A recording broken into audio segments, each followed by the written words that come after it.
안녕하세요. 조의 논문 발표를 시작하겠습니다. 논문 제목은 노화에 따른 어깨 움직임의 복잡성 변화에 대한 횡단적 분석 및 측정 신뢰도 평가 연구 사례입니다. 인트로입니다. 상지에서는 회전근개 병변과 같이 노화 과정에서 발생하는 질환이 매우 흔합니다. 이러한 질환의 병태 생리는 퇴행 및 과사용과 같은 일련의 사건들이 복합적으로 작용하여 발생하는 것으로 여겨지지만 어깨 부위 통증의 정확한 원인은 아직 밝혀지진 않았습니다. 본 연구에서는 퇴행 과정의 어느 시점에서 효과적인 움직임 전략을 더 이상 사용할 수 없게 되어 결국 통증이 발생한다고 추측합니다. 젊고 건강한 인체는 특정 작업을 수행하는 데 있어 여러 가지 여유로운 방법을 가지고 있어 시행착오를 통한 학습, 변화에 대한 빠른 적응, 그리고 수축 조직 전체에 걸쳐 하중을 고르게 분산시키는 것이 가능합니다. 노화에 따른 움직임의 복잡성 감소는 근육 및 감각 퇴행으로 인한 경직되고 예측 가능한 방식으로 움직이게 하여 기능 저하 및 허약함을 유발할 수 있습니다. 어깨에서는 노화에 따라 주로 회전근개 근육이 퇴행이 두드러지게 나타나므로 운동 시스템은 덜 영향을 받는 다른 근육을 사용하여 작업을 수행하도록 적응해야 합니다. 운동 기능의 여유로움이 부족해지면 어깨의 증상성 질환이 발생할 가능성이 높아집니다. 본 연구의 주된 목적은 어깨 움직임을 측정하는 것입니다. 18세에서 70세 사이의 무증상 참가자 120명을 대상으로 외전 및 플렉션 동작 시의 복잡성을 측정하여 노화 과정에서 이용 가능한 기능의 중복성을 파악하고자 했습니다. 뭐해? 참가자는 초기 148명에서 제외 대상 28명을 제외한 120명을 검사하였고, 이 중 33명은 일주일 후 재측정을 한 번 더 수행하였습니다. 측정입니다. 측정은 약 17Hz 샘플링 주파수를 가진 3D 전자기 동작 기록 시스템을 사용하여 수행되었습니다. 이 검증된 장치는 어깨 움직임 측정에 자주 사용합니다. 측정은 정확하며 공간에서 양팔의 위치를 정확하게 파악할 수 있습니다. 동작 복잡성 평가를 위해 근사 에너지를 사용하였습니다.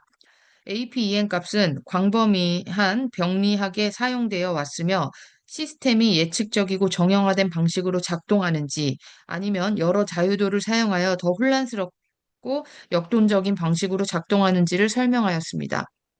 APN 값은 0에서 대략 2 사이의 범위를 가지며 낮은 값은 데이터의 규칙성이 매우 높음을 나타내며 2에 가까운 값은 불규칙적이고 복잡한 데이터 구조를 나타냅니다. 결과입니다.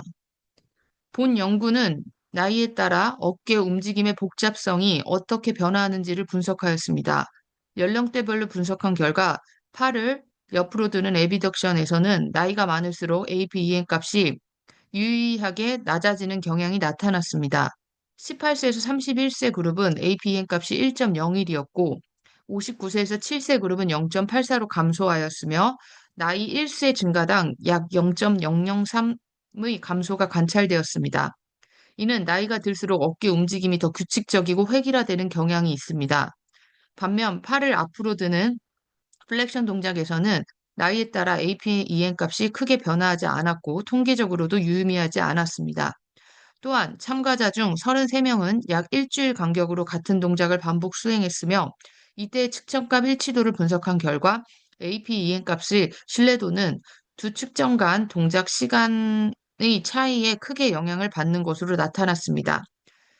샘플 수 차이가 25개 미만일 경우에는 APEN 값 차이도 작아 신뢰도가 높았지만 샘플 수 차이가 클수록 APEN 값도 더 차이가 커져 신뢰도가 낮아지는 경향을 보였습니다. 이러한 결과는 노화가 어깨 움직임의 다양성과 복잡성을 감소시킬 수 있으며 APEN이 이를 정량화하는 유용한 지표가 될 수 있음을 보여줍니다. 다만 APEN 측정을 활용할 때는 운동 시간의 일관성, 즉 샘플 수를 고려해야 된다는 것도 중요하다고 보여집니다. 디스커션입니다. 일반적으로 알려진 복잡성 감소 가설에 따라 우리는 팔을 옆으로 드는 에비덕션 중 움직임의 복잡성이 나이가 들수록 유의미하게 감소한다는 것을 발견했습니다. 이는 노화 과정에서 움직임이 더 획일화되고 외부 스트레스나 변화에 적응하는 능력이 줄어들 수 있음을 시사합니다. 우리는 우리가 노인 참가자들에서 확인한 에비덕션 중 운동 복잡성의 감소는 근육 위층과 같은 기능적 요소의 손실 또는 이들 요소 간의 연결 구조의 변화, 예를 들어서 신경계 퇴화 때문일 수 있습니다. 복잡성 감소는 에비덕션 동작에서는 나타났지만 플렉션 동작에서는 나타나지 않았던 이유는 여러 가지로 설명할 수 있습니다. 우선 에비덕션과 달리 플렉션 동작 같은 경우는 움직임의 경로는 대부분 시야 안에 있기 때문에 기능 저하가 발생하더라도 시각 정보로 보완을 할 수 있는 가능성이 있습니다. 또한 대부분의 정교한 손 동작은 몸 앞에서 수행되므로 참가자들이 플렉션 동작에 더 익숙해져 있을 가능성도 있습니다.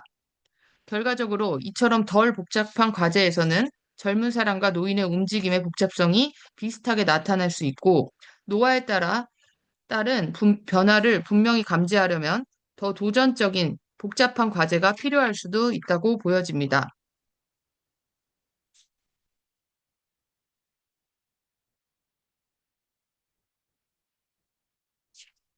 마지막으로 본 어, 연구에서는 평가를 통해 18세에서 70세 사이의 참가자 120명을 대상으로 어깨 움직임의 복잡성을 분석한 결과 나이가 많을수록 외전 시 움직임의 복잡성이 감소하는 것을 발견했으며 이는 해당 움직임에서 운동 중복성이 감소함을 시사합니다. 특정 작업을 수행하는 방법의 중복성이 중요해지면 변화에 따라 적용하고 조직 전체의 부하를 균등하게 분산하는 것이 어려워질 수 있습니다. 따라서 운동 중복성 감소에 대한 본 연구 결과는 나이가 많을수록 외전 시 움직임의 복잡성이 감소함을 의미합니다. 고령자의 외전 동작은 이 연령대에서 외전 관련 어깨 통증이 자주 발생하는 원인의 하나일 수 있겠습니다. 이상입니다. 감사합니다.